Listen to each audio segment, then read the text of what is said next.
افشا کی ماں نے احتجاج کرنا چاہا تھا، مگر انہوں نے اس ماں کے احتجاج کو کسی خاطر میں نہ لایا تھا۔ ان کے جانے کے بعد ماں اور علینا نے ان کو خوب برا بھلا کہا تھا، اور ساتھ میں افشا کو بھی، کہ کیسے علینا کے رشتے کا بول کر افشا کا رشتہ کر کے چل دیے تھے۔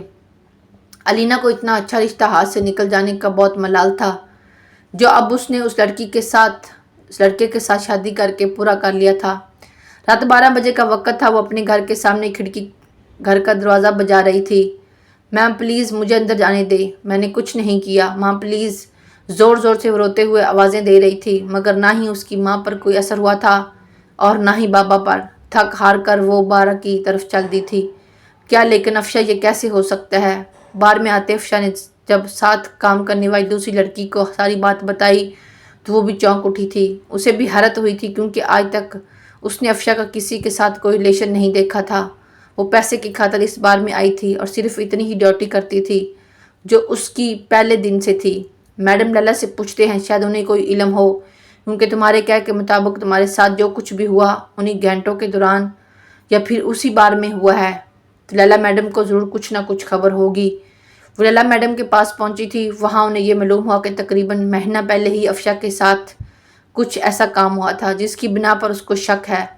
اس نے کہا کہ اس روز جب وہ کلب بند کرنے سے پہلے روز مرہ چیک کر رہی تھی، وہاں اس نے ایک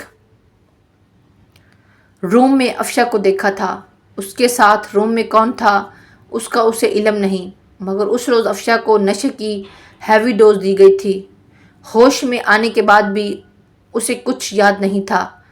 لیلا نے اس وقت اسے اتنا ہی کہا تھا کہ رات میں تم تھکن کی وجہ سے یہیں سو گئی تھی۔ وہ نہیں جانتی تھی کہ افشا کے ساتھ ایسا کچھ ہو جائے گا۔ افشا نے اس انسان کو ڈھونڈنے کی بہت کوشش کی تھی جو اس کے بچے کا باپ تھا، مگر اسے کہیں سے بھی کوئی سراغ نہ ملا۔ سراغ تو تب ملتا جب وہ اس کے بارے میں کچھ جانتی ہوتی، تو اسے تو اس کا نام بھی معلوم نہیں تھا۔ افشا بہت پریشان تھی۔ گھر والوں نے گھر سے نکال دیا تھا۔ جو دوستیں تھیں وہ اسے ایک ہفتے سے زیادہ اپنے ساتھ نہیں رکھ پاتی، کیونکہ جیسے ان کے گھر خبر میں ہوتی کہ افشا بن بیائی ماں بننے والی ہے تو سب افشا کو خوب لعن طعن کرتے تھے۔ مجبوراً اس کی دوستوں سے اس کو معذرت کرنی پڑتی۔ افشا در بدر بھٹک رہی تھی۔ پہلے 6 مہینے تک تو پھر بھی وہ بار میں کام کرتی رہی تھی، مگر پھر اس کی حالت کے پیش نظر لیلا میڈم نے اسے بار سے نکال دیا تھا، کیونکہ طبیعت خرابی کے باعث وہ ان کا کافی نقصان کر چکی تھی۔ افشا کے پاس جو جمع پونجی تھی اسے لے کر وہ ایک کرائے کے کمرے میں شفٹ ہو گئی تھی اور وہیں پر گزارا کرنے لگی تھی۔ اس دوران اس نے اس شخص کی تلاش نہ چھوڑی تھی جس نے اس کو برباد کیا تھا۔ وہ جانتی تھی کہ اس کی تلاش لا حاصل ہے، مگر پھر بھی وہ تلاش جاری رکھے ہوئے تھی۔ اس کی حالت ابتر تھی۔ بچت کے جو کچھ پیسے تھے وہ تقریباً اب ختم ہونے کو تھے۔ اوپر سے اس کی صحت روز بروز بگڑتی جا رہی تھی۔ ایک روز یوں ہی غش کھا کر وہ سڑک پر گر گئی۔ ہوش آیا تو ہسپتال میں تھی۔ پاس ایک مہربان سی عورت کھڑی تھی۔ افشا کے سارے حالات جاننے کے بعد وہ افشا کو اپنے ساتھ اپنے گھر لے آئی تھی۔ وہ بھی زیادہ امیر تو نہیں تھی، مگر اتنی گئی گزری بھی نہ تھی کہ افشا اس کے ساتھ رہنے لگی تھی۔ وہ افشا کا بہت خیال رکھتی تھی۔ افشا کبھی کبھی حیران ہو کر رہ جاتی تھی کہ کوئی بنا مطلب کسی کا اتنا خیال کیسے رکھ سکتا ہے، مگر وہ نہیں جانتی تھی کہ یہ خیال بنا مطلب نہیں رکھا جا رہا، بلکہ افشا سے بہت بڑی قیمت وصول کرنے کے لیے رکھا جا رہا تھا۔ وقت آنے پر اس سارے خیال اور ساری خدمت کی قیمت لی جانی تھی۔ وقت گزرتا چلا گیا اور افشا کی ڈلیوری کا وقت آ گیا۔ وہ عورت اسے اپنے ساتھ لیے ایک بڑے سے پرائیویٹ اسپتال میں آئی تھی۔ آنٹی، اتنا بڑا ہسپتال ہم یہاں کے چارجز کیسے دیں گے؟ افشا کو نئی فکر نے آن گھیرا تھا، مگر اس عورت نے افشا کو اس بارے میں کوئی جواب نہ دیا تھا۔ افشا کو آپریشن تھیٹر میں لے جایا گیا تھا کیونکہ اس کی نارمل ڈلیوری میں کچھ پیچیدگیاں تھیں۔ افشا کو پورے 24 گھنٹے بعد ہوش آیا تھا۔ وہ اس وقت ہسپتال میں اکیلی تھی۔ اس نے نرسز سے آنٹی کے بارے میں پوچھا جو اس کے ساتھ آئی تھی، تو نرسز نے کہا کہ وہ ابھی کچھ دیر پہلے ہی یہاں سے گئی ہے۔ افشا نے سوچا شاید وہ تھک گئی اس لیے چلی گئی ہوگی، خود ہی واپس آ جائے گی۔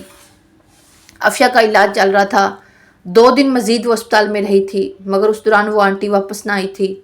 اب افشا کو پریشانی ہونے لگی تھی۔ سسٹر بات سنیں، کیا مجھے تھوڑی دیر کے لیے آپ کا موبائل مل سکتا ہے؟ میں نے ایک کال کرنی ہے۔ افشا نے روم میں موجود نرس سے کہا۔ نرس کچھ دیر سوچتی رہی، پھر اس نے موبائل نکال کر افشا کے حوالے کر دیا۔ افشا نے اس پر آنٹی کا نمبر ڈائل کیا تھا۔ بیل جاتی رہی تھی مگر کسی نے کال نہیں اٹھائی۔ 5-6 بار کوشش کرنے کے بعد بھی جب کوئی جواب موصول نہیں ہوا تو افشا نے روحانسا ہو کر فون نرس کو واپس کر دیا تھا۔ نرس نے افشا کو گہری نظروں سے دیکھتے ہوئے اس فون کو لے کر پاکٹ میں ڈال رکھا اور باہر چلی گئی تھی۔ 5ویں روز ڈاکٹروں نے افشا کو ڈسچارج کر دیا تھا۔ اب وہ ٹھیک تھی تو اسے مزید اسپتال میں نہیں رکھ سکتے تھے۔ افشا کے سارے بل کلیئر ہو چکے تھے۔ افشا نے جاننے کی کوشش کی کہ اتنے زیادہ بل کس نے پے کیے ہیں تو اسٹاف نے ان آنٹی کا ہی نام لیا تھا جو یہاں لے کر آئی تھی۔ افشا بہت حیران ہو رہی تھی۔ اسے آنٹی کے نہ آنے کی پریشانی بھی تھی کہ آخر کیا وجہ ہے کہ وہ آج تو تیسرا دن تھا، اسے دیکھنے یا ایک بار بھی اس نے ملنے نہیں آئی۔ اسپتال سے باہر نکلتے اس نے رکشہ کروایا اور اپنے بچے کو لے کر رکشے میں بیٹھ کر آنٹی کے گھر پہنچ گئی، جہاں پر بڑا سا تالا اس کا منہ چڑھا رہا تھا۔ افشا کو مزید پریشانی نے آن گھیرا تھا۔ اس نے ساتھ والے گھر سے پوچھا تو پتہ چلا کہ وہ خاتون تو 4 مہینے پہلے ہی یہاں کرائے پر رہنے آئی تھی اور 2 دن پہلے ہی وہ یہاں سے مکان خالی کر کے جا چکی ہے۔ اب وہ کہاں گئی ہے کہاں نہیں اس بات کا انہیں کوئی علم نہیں تھا۔ افشا سر پکڑ کر رہ گئی تھی۔ کیا وہ آنٹی میری زندگی میں کس مقصد کے لیے آئی تھی؟ کیا اس کے پیچھے ان کا کوئی مقصد تھا؟ کس نے بھیجا تھا؟ آخر میرے پاس ایسا کیا تھا جو انہیں مجھ سے چاہیے تھا؟ انہیں افشا کے ذہن میں بہت سارے سوالات آ رہے تھے جن کے جوابات فی الحال اس کے پاس نہیں تھے۔ وہ پورے دن اپنے بچے کو لے کر ساتھ ادھر ادھر گھومتی رہی تھی۔ شام میں اسے ایک شناسا عورت ملی تھی۔ اس عورت کا آنٹی کے گھر آنا جانا تھا اور وہیں پر وہ افشا سے ملی تھی، تبھی جان پہچان ہو گئی تھی۔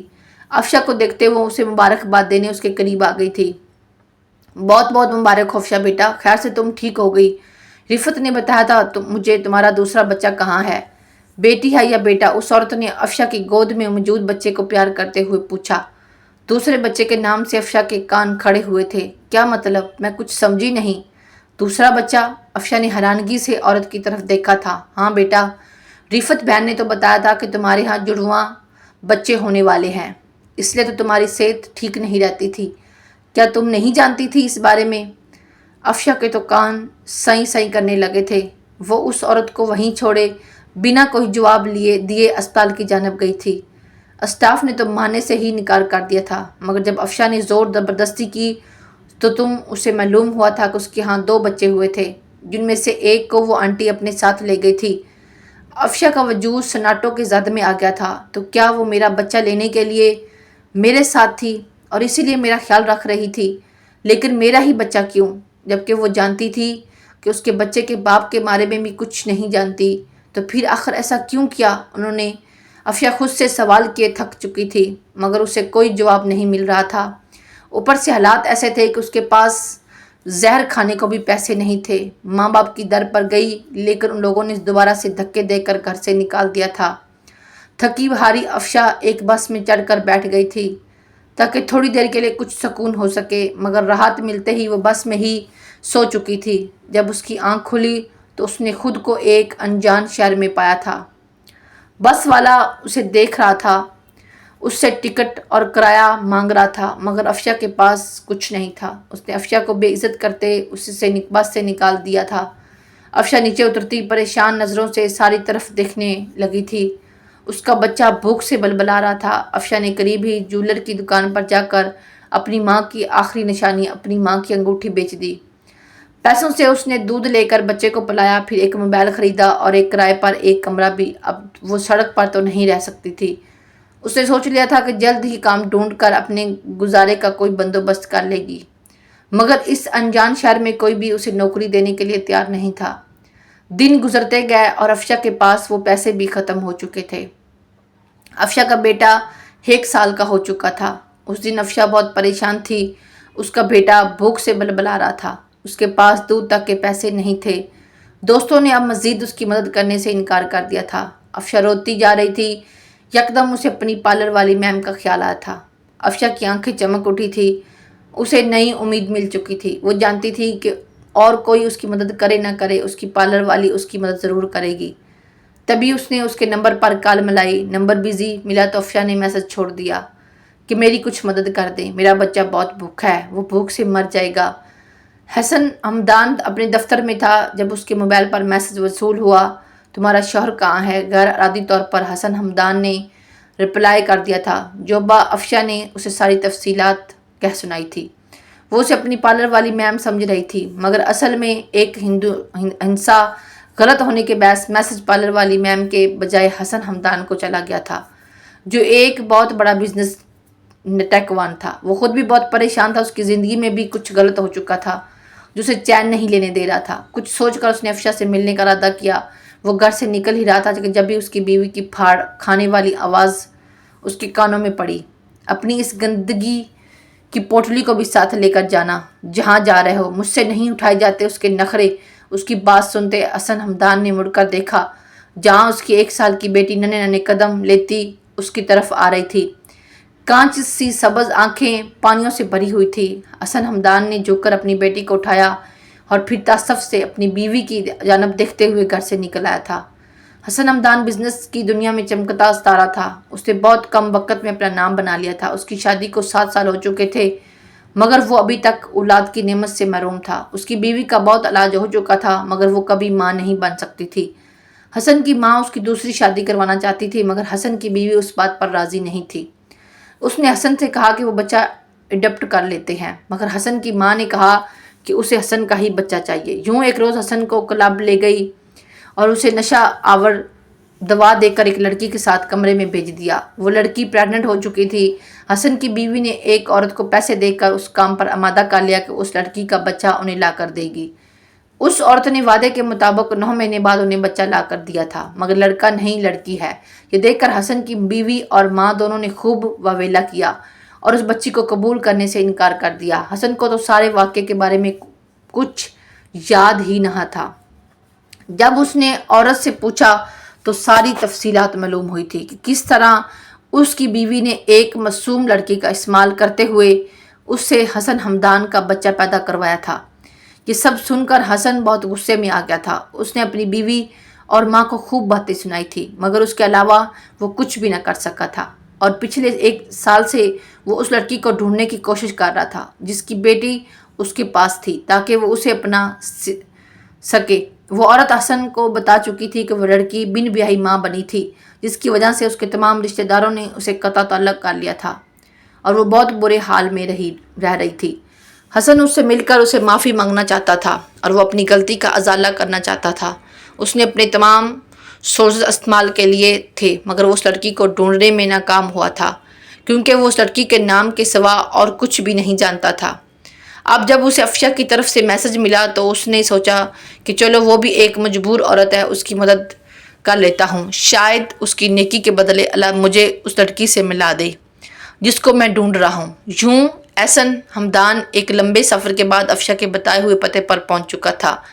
اسی لمحے اسے اپنے موبائل فون پر میسج موصول ہوا تھا۔ اس نے چیٹ کھولی تو اس کے خاص آدمی کا میسج تھا جس نے اسے ایک لڑکی کی تصویر سینڈ کی ہوئی تھی اور اس کا تھا یہ سر، یہ اس لڑکی کی تصویر ہے جس کی بیٹی آپ کے پاس ہے۔ حسن ہمدان کئی لمحے تک اس تصویر کو دیکھتا رہا تھا۔ اسے دروازے پر دستک دی اور جو ہی دروازہ کھلا سامنے آنے والی ہستی کو دیکھ کر حسن ہمدان شاہ کر رہ گیا تھا۔ وہ کبھی تصویر کی طرف تو کبھی افشا کی طرف دیکھ رہا تھا۔ اس نے اپنی آنکھوں پر یقین ہی نہیں آ رہا تھا۔ کچھ ایسا ہی حال افشا کا بھی تھا۔ میں نے تو رابعہ میم کو میسج کیے تھے، پھر یہ ان کا بھائی یہاں کیا کر رہا ہے؟ افشا خود سے بڑبڑائی تھی اور وہ دونوں کہیں مرتبہ پارلر پر مل چکے تھے۔ حسن ہمدان نے اس کی بڑبڑاہٹ سن لی تھی، تبھی کہنے لگا آپ نے آپی کو نہیں بلکہ مجھے ہی میسج کیے تھے۔ یہ دیکھتے شاید بائی مسٹیک آپ سے نمبر غلط ڈائل ہو گیا تھا۔